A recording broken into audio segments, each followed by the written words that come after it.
چھوٹے اقدامات بڑی تبدیلیوں کا سبب بنتے ہیں۔ اگر آپ ہمارے علم کے سفر میں ساتھ چلنا چاہتے ہیں تو ویڈیو کو لائک کر کے ہمارے چینل الہدیٰ اکیڈمی کو سبسکرائب کریں اور کمنٹ میں لکھیں مجھے اللہ سے محبت ہے۔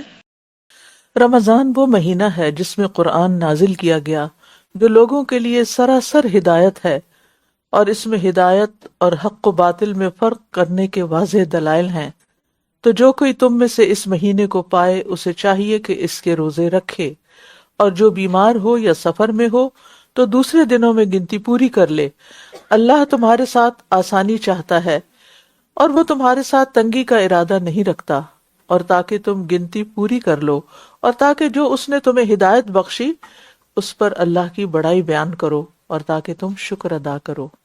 روزہ انسان کو اللہ کی اطاعت کا پابند بناتا ہے، اسی لیے ہم رمضان میں جب روزہ رکھتے ہیں تو اس وقت کھاتے ہیں جب عام طور پر ہم کھاتے نہیں ہیں، یعنی سحری کے وقت، اور اس وقت افطار کرتے ہیں جب ہم عام طور پر ڈنر نہیں کرتے۔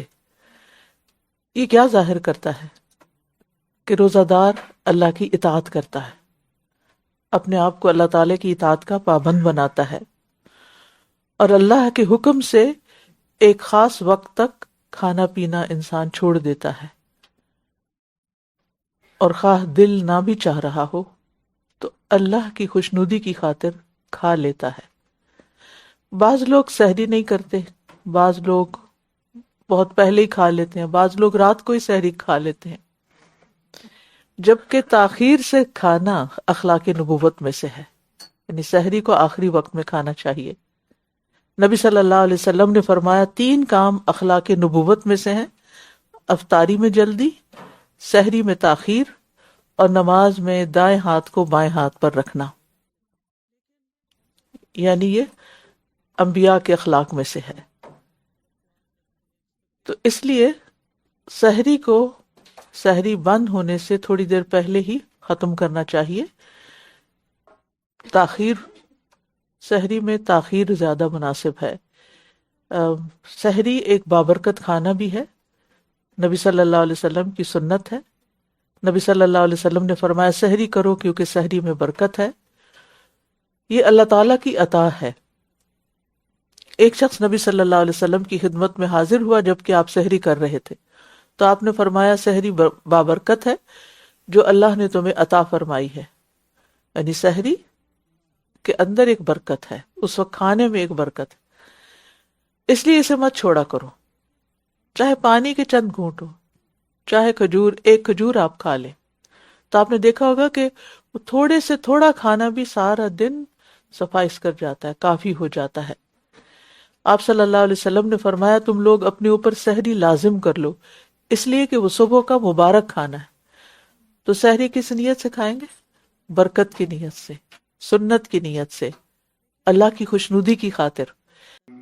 یا ایھا الذین آمنوا ان کثیرا من الاحبار والرهبان لیأکلون اموال الناس بالباطل ویصدون عن سبیل اللہ والذین یکنزون الذهب والفضة ولا ينفقونها في سبيل الله فبشرهم بعذاب أليم يوم يحمى عليها في نار جهنم فتكوى بها جباههم وجنوبهم وظهورهم هذا ما كنزتم لأنفسكم فذوقوا ما كنتم تكنزون إن عدة الشهور عند الله 12 شهرا في كتاب الله يوم خلق السماوات والأرض منها 4 حرم ذلك الدين القيم فلا تظلموا فيهن أنفسكم وقاتلوا المشركين كافة كافة كما يقاتلونكم كافة واعلموا أن الله مع المتقين إنما النسيء زيادة في الكفر يضل به الذين كفروا يحلونه عاما ويحرمونه عاما ليواطئوا عدة ما حرم الله فيحلوا ما حرم الله زين لهم سوء أعمالهم والله لا يهدي القوم الكافرين. اور یہود نے کہا کہ عزیر اللہ کا بیٹا ہے اور نصارہ نے کہا کہ مسیح اللہ کا بیٹا ہے. یہ ان کے منہ کی باتیں ہیں، یہ ان لوگوں کی بات کی نقل کرتے ہیں جنہوں نے ان سے پہلے کفر کا ارتکاب کیا. اللہ انہیں ہلاک کرے، یہ کہاں سے پھیرے جاتے ہیں. انہوں نے اللہ کو چھوڑ کر اپنے علماء اور راہبوں کو رب بنا لیا اور مسیح ابن مریم کو بھی، حالانکہ یہ صرف ایک اکیلے معبود کی عبادت کا حکم دیے گئے تھے، اس کے سوا کوئی معبود نہیں ہے. پاک ہے وہ اس سے جو یہ شریک ٹھہراتے ہیں. اللہ سبحانہ وتعالی اپنے لیے کسی بھی بیٹے کی تردید کرتے ہیں کہ یہ لوگوں کے اپنے منہ کی بنائی ہوئی بات ہے، اس کی کوئی حقیقت نہیں ہے. اور پھر ان کی دوسری خرابی یہ بتاتے ہیں کہ انہوں نے نہ صرف یہ کہ مسیح کو اللہ کا بیٹا قرار دیا یا عزیر کو، بلکہ انہوں نے اللہ کو چھوڑ کر اپنے علماء اور راہبوں کو بھی رب بنا لیا. اس کا کیا مطلب ہے کہ ان کو رب بنا لیا؟ اس کی وضاحت ایک حدیث سے ہوتی ہے. عدی بن حاتم تائی کا نام تو سب نے سن رکھا ہے، جو سخاوت میں بڑا مشہور تھا. تو اس کا بیٹا مسلمان ہو گیا جن کا نام عدی تھا. وہ فرماتے ہیں کہ میں نبی صلی اللہ علیہ وسلم کے پاس آیا اور میری گردن میں سونے کی صلیب تھی، کراس. آپ نے فرمایا یہ بت اپنے آپ سے اتار کر پھینک دو. اور میں نے آپ سے سنا کہ آپ سورۃ برات میں یہ آیت پڑھ رہے تھے، اتخذوا احبارہم ورہبانہم اربابا من دون اللہ. میں نے کہا کہ احبار اور رہبان کو رب تو کوئی نہیں مانتا. تو آپ نے فرمایا کیا وہ لوگ ان کی عبادت نہیں کیا کرتے تھے؟ جب وہ ان کے لیے کوئی چیز حلال کر دیتے اسے حلال سمجھ لیتے، اور جب ان پر کوئی چیز حرام کرتے تو اسے حرام سمجھ لیتے. تو اس سے یہ پتہ چلتا ہے کہ رب صرف خالق، مالک اور مدبر ہی نہیں، بلکہ رب وہ بھی ہے کہ جس کی بلا چون و چرا اطاعت کی جائے، بغیر کسی دلیل کے اس کی تقلید کی جائے اور اس کو فالو کیا جائے. تو یہ گویا کہ ان کا ایک طرح کا شرک تھا کہ انہوں نے حلال و حرام قرار دینے کا اختیار اپنے مشائخ، علماء اور راہبوں کو دے رکھا تھا، حالانکہ یہ صرف اللہ کا حق ہے کہ وہ جس چیز کو چاہے حلال کرے اور جس کو چاہے حرام کرے. اسی لیے حرام اور حلال میں اللہ تعالیٰ کے احکامات کی پابندی کرنا عبادت کہلاتا ہے.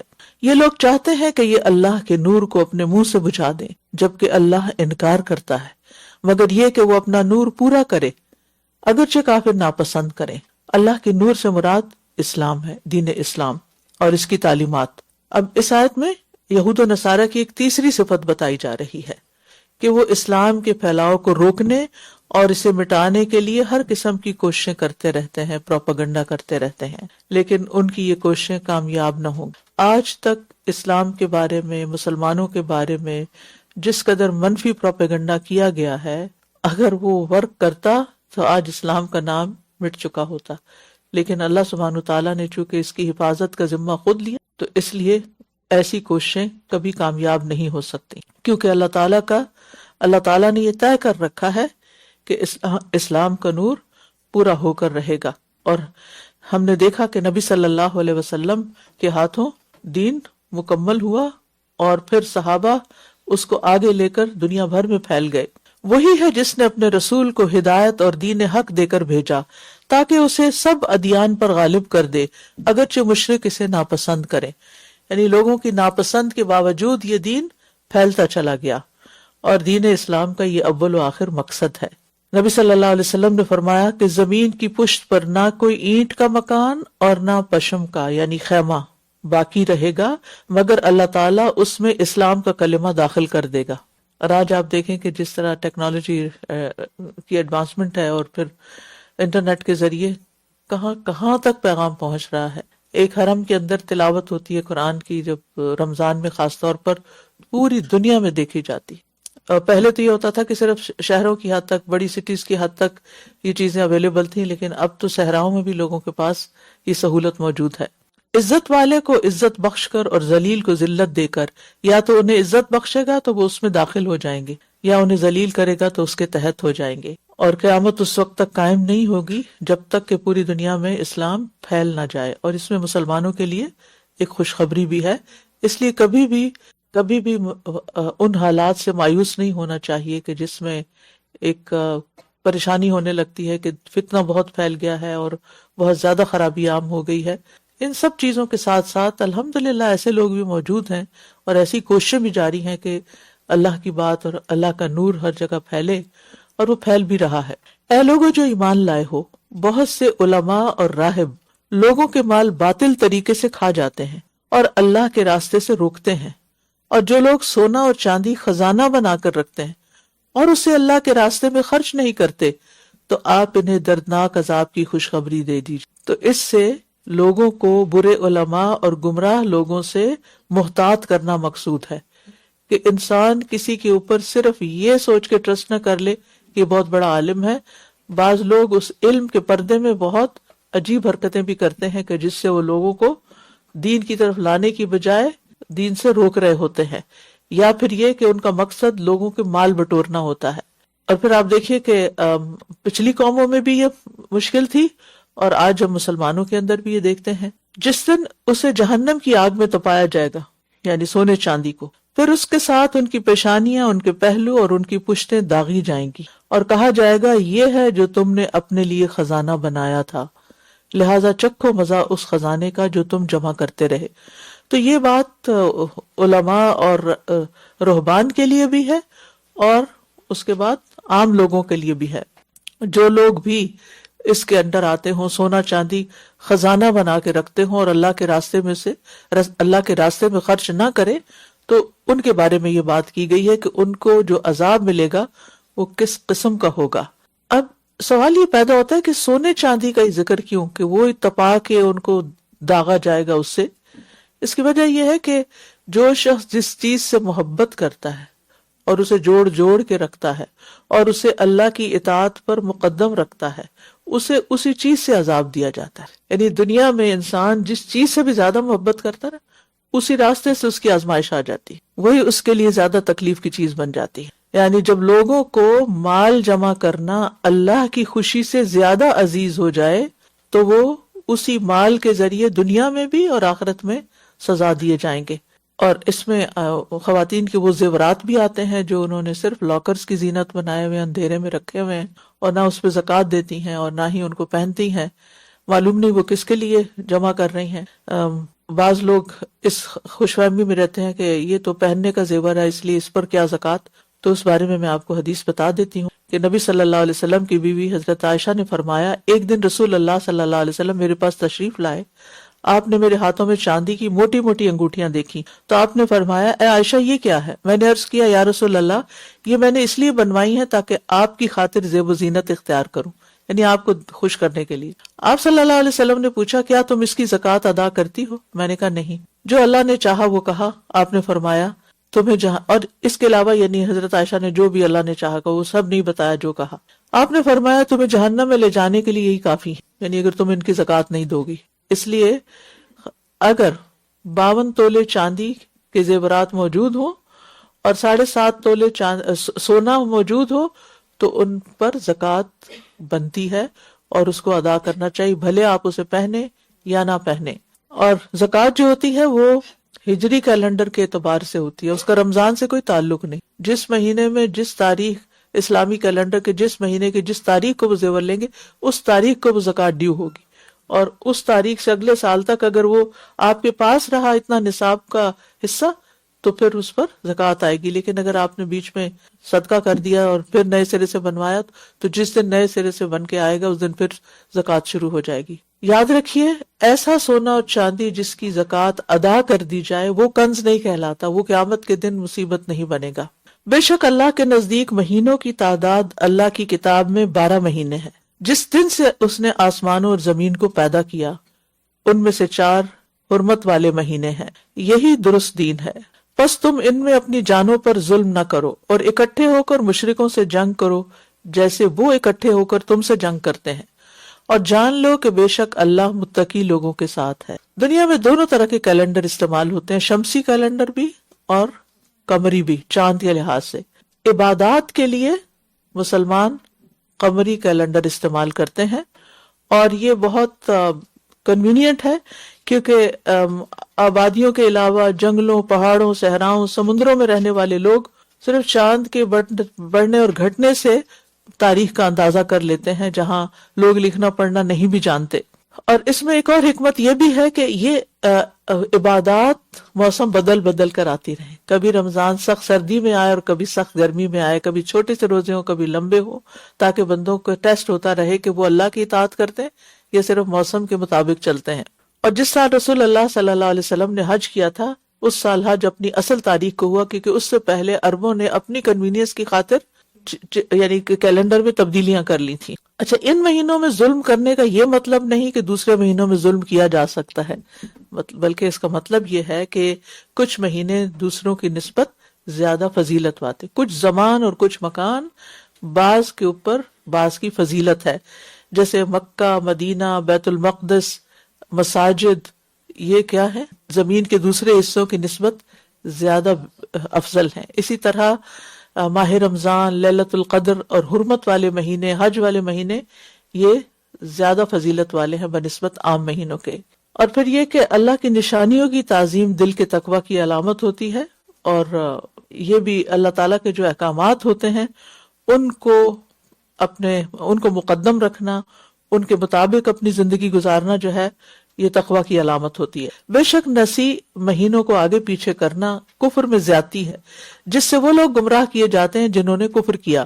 یہ 1 سال اسے حلال کر لیتے ہیں اور 1 سال اسے حرام قرار دیتے ہیں، تاکہ یہ ان مہینوں کی تعداد پوری کر لیں جو اللہ نے حرام قرار دیے ہیں۔ تو اس طرح یہ حلال کر لیتے ہیں جو اللہ نے حرام کر دیا، اللہ نے حرام قرار دیا، یعنی اس طرح مہینوں کو آگے پیچھے کر کے وہ حلال کر لیتے ہیں جو اللہ نے حرام قرار دیا ہے۔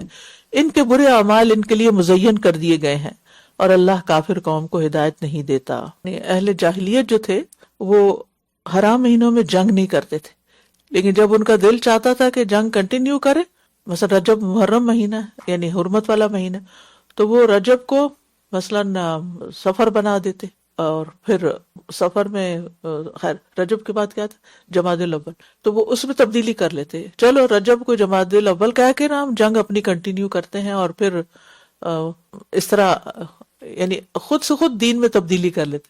تو اس طرح کی تبدیلیاں کرنا جو ہے اس کی اجازت نہیں ہے، جو اللہ نے فکس کر دیا اس کو اسی طرح ایز اٹ از ہی لینا ہوگا۔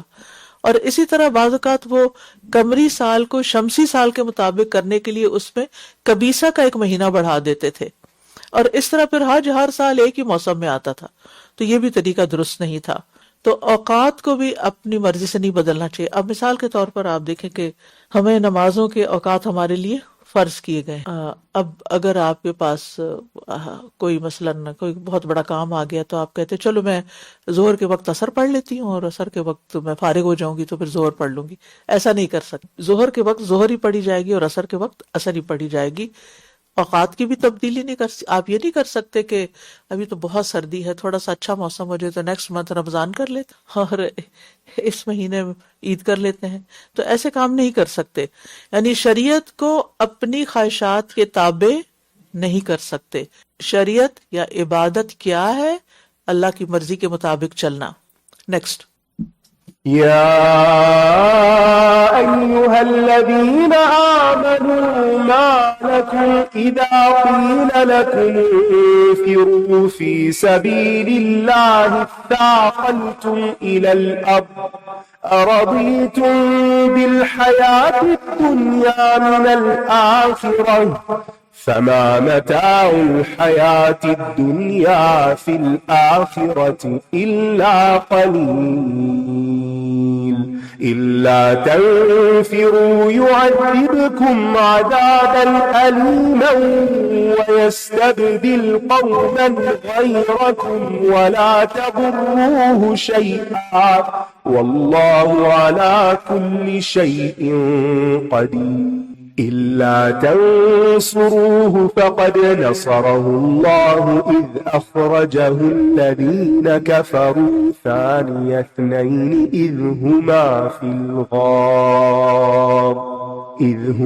في الغار إذ يقول لصاحبه لا تحزن إن الله معنا فأنزل الله سكينته عليه وأيده بجنود لم تروها وجعل كلمة الذين كفروا السفلى وكلمة الله هي العليا والله عزيز حكيم انفروا خفافا وثقالا وجاهدوا بأموالكم وأنفسكم في سبيل الله ذلكم خير لكم إن كنتم تعلمون لو كان عرضا قريبا وسفرا قاصدا لاتبعوك ولكن بعدت عليهم الشقة وسيحلفون بالله لو استطعنا لخرجنا معكم يهلكون أنفسهم والله يعلم إنهم لكاذبون. اے لوگو جو ایمان لائے ہو، تمہیں کیا ہو گیا ہے جب تم سے کہا جاتا ہے کہ تم اللہ کے راستے میں نکلو تو تم بوجھل ہو کر زمین سے لگ جاتے ہو؟ کیا تم آخرت کے مقابلے میں دنیا کی زندگی پر راضی ہو گئے ہو؟ پس دنیا کی زندگی کا سامان آخرت کے مقابلے میں بہت ہی کم ہے. یہاں سے جنگ تبوک کا ذکر شروع ہو رہا ہے. تبوک مدینہ سے شمال کی طرف تقریباً 600 کلومیٹر کے فاصلے پر واقع ہے، اور تبوک کا یہ واقعہ فتح مکہ کے بعد 9 ہجری میں پیش آیا، یعنی غزوہ تبوک. اس کا پس منظر یہ ہے کہ ملک شام پر قبیلہ غسان حکمران تھا جو شاہ روم کے تابع تھا. اسے یہ فکر لاحق ہوئی کہ رسول اللہ صلی اللہ علیہ وسلم جزیرت العرب کو کانکر کر چکے ہیں، ان سے فارغ ہو چکے ہیں، اب ہماری باری ہے، تو کیوں نہ شاہ روم کو بلا کر پہلے ہی ہم عربوں پر چڑھائی کر دیں. رسول اللہ صلی اللہ علیہ وسلم کو یہ بات پہنچ گئی تو آپ نے فیصلہ فرمایا کہ سرزمین عرب سے نکل کر دشمن کے علاقے یعنی شام میں جا کر انہیں عرب پر حملے سے روکا جائے. چونکہ سفر بہت مشکل اور لمبا تھا، فصل کی کٹائی کا موسم تھا، سواریاں اور سامان حرب بھی پوری طرح میسر نہ تھا، لشکر کی تعداد 30,000 تھی. اب 30,000 لوگوں کے لیے اتنی سواری اور اتنا کھانے کا انتظام اور اتنا اسلحہ، یہ سب کچھ فراہم کرنا مشکل تھا.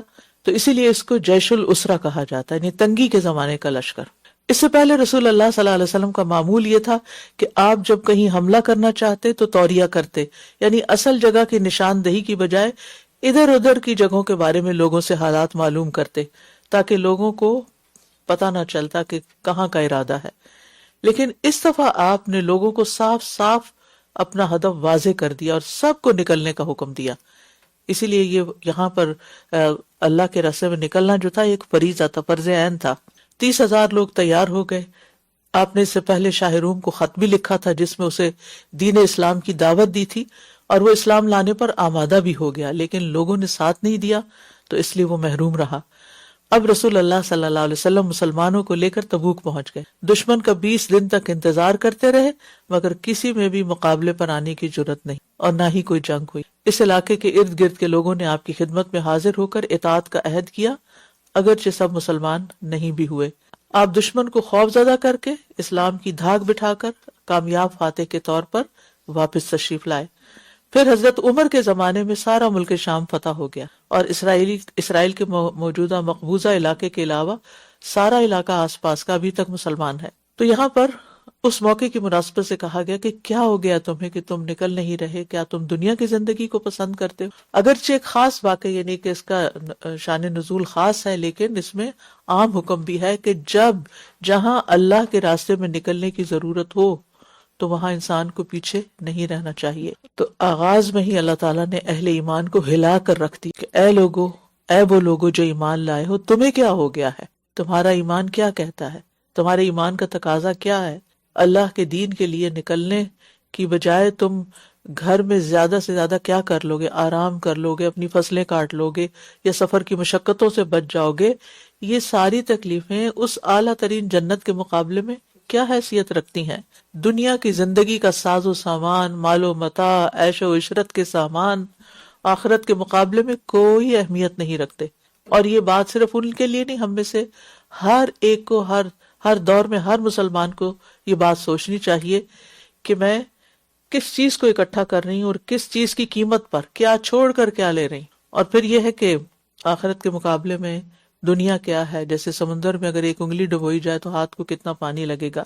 یہاں یہ یاد رکھیے کہ اگر جہاد کے لیے سب کو نہ بلایا جائے تو جہاد فرض کفایہ رہتا ہے، لیکن اگر سب یہ کہیں کہ یہ کفایہ ہے اور چلا جائے، کوئی اور چلا جائے، اگر آپ اس کے لیے سب سے زیادہ اکوپڈ ہیں، مناسب ہیں، تو پھر آپ ہی کو نکلنا چاہیے تاکہ وہ کام درست طور پر ہو سکے۔ تو یہاں فرمایا فما متاع الحیات الدنیا فی الآخرۃ الا قلیل، یعنی تم کسی چیز پہ اتنا نہیں پچھتاؤ گے جتنا کہ تم اس عبادت پہ پچھتاؤ گے جسے تم نے دنیا کے لیے چھوڑ دیا۔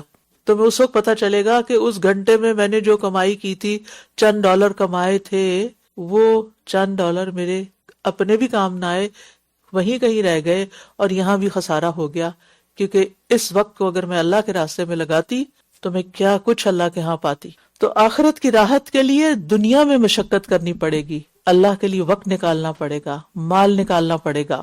فرمایا اگر تم نہیں نکلو گے تو وہ تمہیں دردناک عذاب دے گا اور تمہارے علاوہ کسی اور قوم کو بدل کر لے آئے گا، اور تم اسے کچھ بھی نقصان نہ دے سکو گے، اور اللہ ہر چیز پر خوب قدرت رکھنے والا ہے۔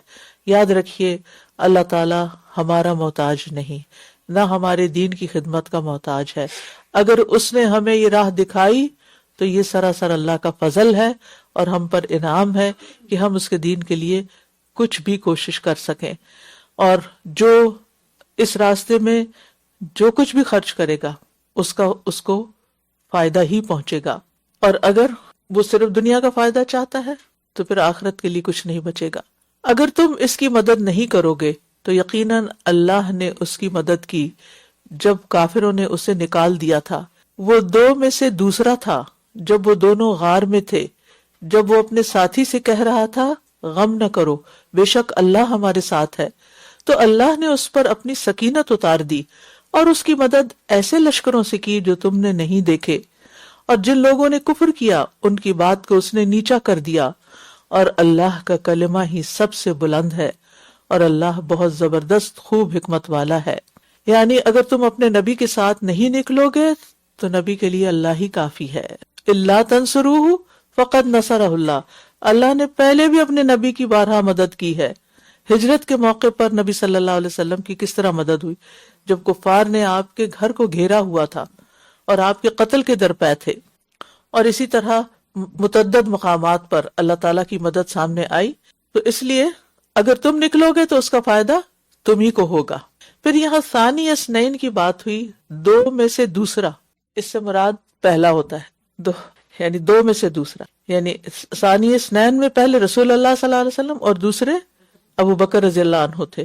اسی طرح کہتے ہیں ثالث و ثلاثہ، تو ثالث یا رابع وہ ہوگا جو پہلا ہوگا، باقی بعد میں ہوں گے۔ یعنی عربی محاورے میں یہ بات اس طرح کی جاتی ہے۔ اور اس سے یعنی یہاں یہ آیات جو ہے وہ حضرت ابو بکر رضی اللہ عنہ کے بارے میں بھی، یا ان کی فضیلت بھی بیان کرتی ہیں، کیونکہ حضرت ابو بکر کی مصاحبت صرف غار تک نہیں، اذ ہما فی الغار، بلکہ وہ آپ کے مطلق ساتھی، ہر جگہ آپ کے ساتھ ہیں، یعنی جتنی ان کو آپ کی صحبت ملی کوئی اور اس میں شریک نہیں۔ نبی صلی اللہ علیہ وسلم کے ساتھ ہجرت کے موقع پر حضرت ابو بکر ہی تھے، اور اللہ سبحانہ وتعالیٰ نے ان کو کئی فضیلتیں بخشی، السابقون السابقون ہونے کے حوالے سے، کہ غار میں آپ کے ساتھ تھے، پھر سب سے پہلے مسلمان ہونے والے تھے، اور سب سے پہلے اسلام کی تبلیغ کرنے والے اور اوروں کو بھی مسلمان کرنے والے، ہر جنگ میں آپ کے ساتھ رہے، مرض الموت میں آپ کی جگہ امامت کرواتے رہے، اور پھر بہت بڑی سعادت حاصل ہوئی کہ مرنے کے بعد آپ کے پہلو میں بالکل ساتھ دفن کیا۔ یہ ہوتا ہے وہ ساتھ جو اتنے اخلاص پر مبنی ہوتا ہے کہ انسان پھر صرف دنیا کی حد تک ساتھ نہیں ہوتا. المرء مع من احبہ، انسان اسی کے ساتھ ہوگا جس سے وہ محبت کرتا ہے. تو دنیا میں ایسے لوگوں کو دوست بنانا چاہیے، ان لوگوں کی کمپنی میں رہنا چاہیے کہ جن کو آپ سمجھتے ہیں اپنے گمان کی حد تک کہ وہ اللہ سے قریب ہیں، اور وہ اپنے عمل سے ظاہر ہو جاتے ہیں. اور جہاں تک ممکن ہو اپنے آپ کو اور اپنے آس پاس والوں کو دین کی طرف لانا چاہیے. لیکن اگر کوئی نہیں آئے تو پھر انسان ایسی کمپنی کی تلاش کرے کہ جس میں اس کا ایمان بڑھے، جس میں اس کی خیر بڑھے، اور وائس ورسا ایسے لوگوں کو اپنے سے دور رکھے جو اس کے غم میں اضافہ کرنے والے ہوں. کیونکہ یہاں آپ دیکھیں کہ یہ کتنی خوبصورت بات آپ نے، لا تحزن. اچھا دوست، نیک دوست، بہترین دوست کون ہے؟ جو آپ کو کیا تلقین کرے، لا تحزن، غم کی ضرورت نہیں. کیوں؟ اس لیے کہ ان اللہ معنا، اللہ ہمارے ساتھ ہے، اللہ پہ بھروسہ ہے. جس کے ساتھ اللہ ہوتا ہے وہ غم نہیں کرتا. اور جب دل اللہ کے ساتھ جڑ جاتے ہیں نا تو خود بخود ہی امن اور اطمینان نصیب ہو جاتا ہے. نکلو، ہلکے ہو یا بوجھل، اور اپنے مالوں اور اپنی جانوں کے ساتھ اللہ کے راستے میں جہاد کرو. یہ بات تمہارے لیے بہتر ہے اگر تم جانتے ہو. یعنی جب نکلنے کا حکم ہو چکا تو بہرحال نکلنا ہوگا، خواہ برضا و رغبت یا بکراہت، خوشحالی ہو یا تنگ دستی ہو، ساز و سامان پورا ہو یا کم ہو. اور صحابہ کرام اس آیت پر ساری زندگی عمل کرتے رہے. حضرت انس کہتے ہیں کہ ابو طلحہ نے قرآن کی آیت پڑھی انفروا خفافا وثقالا تو کہنے لگے میں سمجھتا ہوں کہ اللہ تعالیٰ نے ہم بوڑھوں اور جوانوں سب کو نکلنے کے لیے کہا ہے. ان کی اولاد نے کہا ابا جان آپ نے رسول اللہ صلی اللہ علیہ وسلم کے ہمراہ جنگیں لڑی حتیٰ کہ وہ فوت ہو گئے، اور ابو بکر اور عمر کے ساتھ رضی اللہ عنہما کے ساتھ بھی، تو اب ہم آپ کی جگہ جنگ کریں گے. لیکن وہ نہ مانے، چنانچہ انہوں نے سمندر کا سفر اختیار کیا یہاں تک کہ فوت ہو گئے. 7 دن تک انہیں دفن کرنے کے لیے کوئی جزیرہ نہ ملا، اور اس دوران ان کے جسم میں کسی قسم کی کوئی تبدیلی نہیں آئی، باڈی انٹیکٹ رہی، حالانکہ وہ کشتی پہ فوت ہوئے تھے، یعنی میدان جنگ میں نہیں. لیکن جب انسان اللہ کی خاطر گھر سے نکل آتا ہے نا تو بس وہ فی سبیل اللہ ہو جاتا ہے. موت پھر کہیں بھی آئے وہ ایک طرح سے شہادت کی موت ہی ہوتی ہے.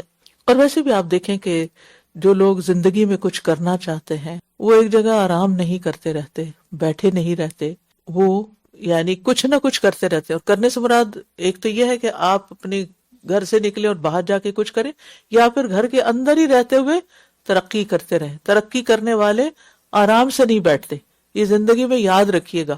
آرام کہاں کے لیے ہے؟ جنت کے لیے. لوگ دنیا میں بھی ترقی کرنے کے لیے آرام سے نہیں بیٹھتے، اپنی راتوں کی نیندیں قربان کرتے ہیں، اپنے دن کا آرام و سکون، اپنے ہر چیز کو قربان کر دیتے. بعض اوقات کوئی بڑا بزنس کرنے کے لیے پچھلی ساری زندگی کی کمائی اور ساری پراپرٹی اور ہر چیز بیچ کے ایک رسک لے لیتے ہیں تاکہ آگے بڑھ سکیں. تو اسی طرح آخرت کے لیے بھی انسان کو کچھ کرنا پڑتا ہے. اور پھر آپ دیکھیے کہ ایک ہے صرف ٹائم دینا، اور ایک ہے مال اور جان، وقت اور اس کے ساتھ مال دونوں لگانا، اور یہ زیادہ افضل ہے. اگر مال کا حصول قریب ہوتا اور سفر درمیانہ ہوتا تو یہ ضرور آپ کی پیروی کرتے. یعنی کوئی بزنس ٹرپ ہوتا جس سے کوئی بڑی آمدنی حاصل ہونی تھی، یا پھر یہ کہ قریب کا کوئی مقام ہوتا تو یہ سارے ہی چلتے. لیکن مسافت ان پہ دور ہو گئی، اور ہم قریب ہی اللہ کی قسمیں کھائیں گے کہ اگر ہم استطاعت رکھتے تو ضرور تمہارے ساتھ نکلتے. یہ اپنی جانوں کو ہلاک کر رہے ہیں، اور اللہ جانتا ہے کہ بے شک یہ واقعی جھوٹے ہیں. یعنی ان کی کوئی نیت نہیں، صرف اوپر اوپر سے خوش کر رہے ہیں. یعنی یہ ان لوگوں کے بارے میں بات ہو رہی ہے جنہوں نے جہاد پر نہ جانے کے لیے پہلے ہی اجازت لے لی کہ ہماری بڑی مصروفیت ہے، کام ہے، بس سوری ہم نہیں جا سکتے. تو اسی لیے آپ دیکھیں کہ آپ صلی اللہ علیہ وسلم کو یہاں پر ان کے حالات ساتھ ساتھ بتائے بھی جا رہے ہیں کہ اصل حقیقت کیا ہے، تاکہ آپ منافقین اور کمزور ایمان والوں کی حقیقت کو جان لیں. عفى الله عنك لما أذنت لهم حتى يتبين لك الذين صدقوا وتعلم الكاذبين. لا يستأذنك الذين يؤمنون بالله واليوم الآخر أن يجاهدوا بأموالهم وأنفسهم والله عليم بالمتقين. إنما يستأذنك الذين لا يؤمنون بالله واليوم الآخر وارتابت قلوبهم فهم في ريبهم يترددون ولو أرادوا الخروج لأعدوا له عدة ولكن كره الله بعاثهم فثبطهم وقيل اقعدوا مع القاعدين لو خرجوا فيكم ما زادوكم إلا خبالا ولأوضعوا خلالكم يبغونكم الفتنة وفيكم سماعون لهم والله عليم بالظالمين لقد ابتغوا الفتنة من قبل وقلبوا لك الأمور حتى جاء الحق وظهر أمر الله وهم كارهون ومنهم من يقول ائذن لي ولا تفتني ألا في الفتنة سقطوا وإن جهنم لمحيطة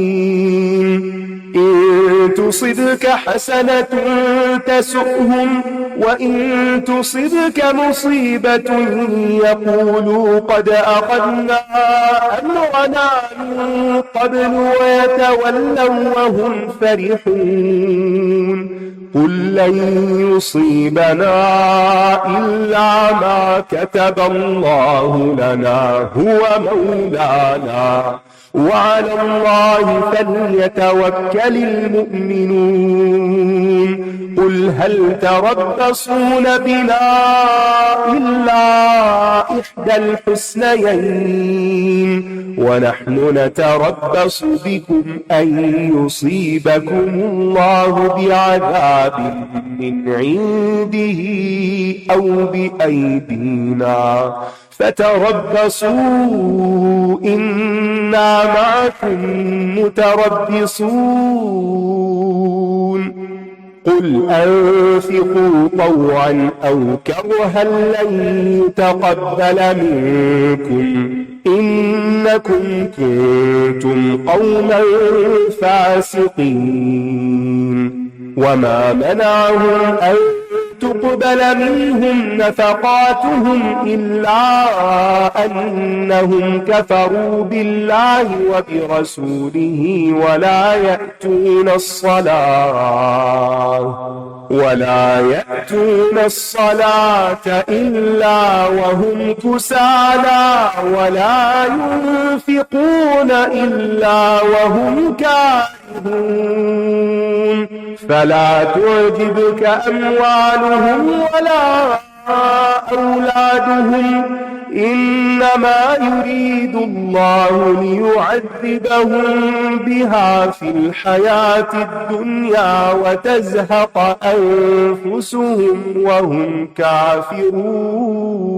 كافرون ويحلفون بالله إنهم لمنكم وما هم منكم ولكنهم قوم يفرقون لو يجدون ملجأ أو مغارات أو مدخلا لولوا إليه وهم يجمحون ومنهم من يلمزك في الصدقات فإن أعطوا منها رضوا وإن لم يعطوا منها إذا هم يسخطون ولو أنهم رضوا ما آتاهم الله ورسوله